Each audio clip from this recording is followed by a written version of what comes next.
नमस्कार दोस्त, मैं हूँ आपकी गीता। आज मैं बहुत प्यारा ये चटाकेदार गर्मी का चुटकुला नाच गीत लेकर आई हूँ। सुनिए और बताइए कमेंट बॉक्स में ये हमारा चुटकुला नाच गीत कैसे लगा।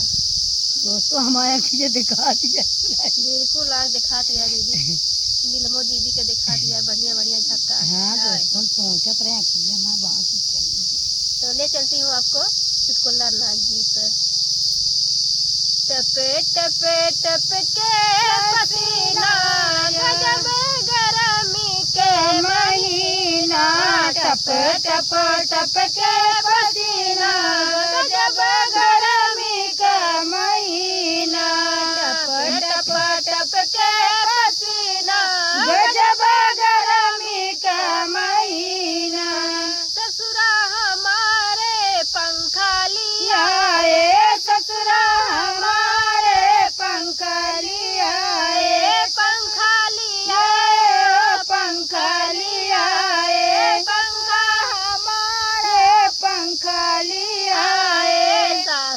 हराम किया जीना, गजब गर्मी के महीना।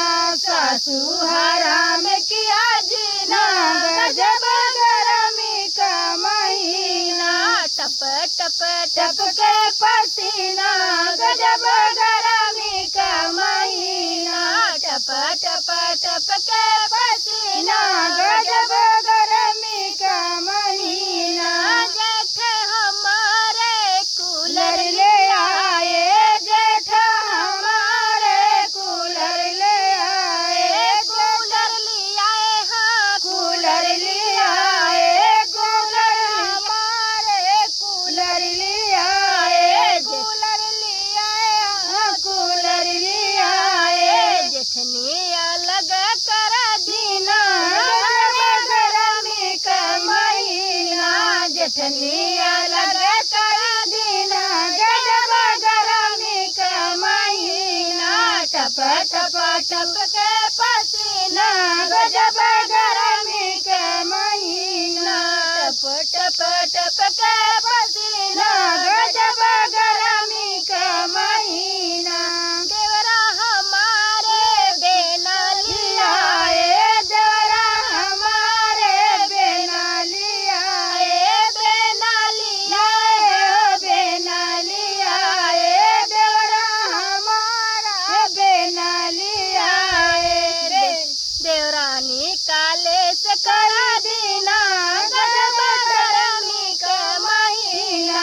देवरानी काले से करा दीना, गजब गर्मी का महीना। टप टप टप के पसीना, गजब गर्मी का महीना। टप टप टप के पसीना, गजब गर्मी का महीना। बलमा हमारे एसी लिया, बलमा हमारे एसी ले आए। बलमा हमारे एसी ले आए, एसी ले आए, एसी ले आए।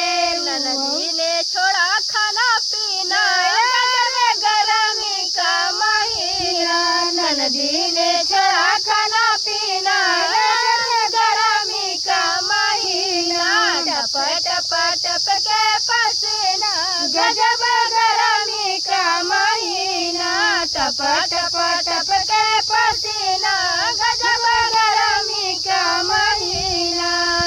तो दोस्तों ये गीत कैसा लगा आप लोग कमेंट में जरूर बताना। अपना प्यार दुलार आशीर्वाद जरूर जरूर देना। तब तक के लिए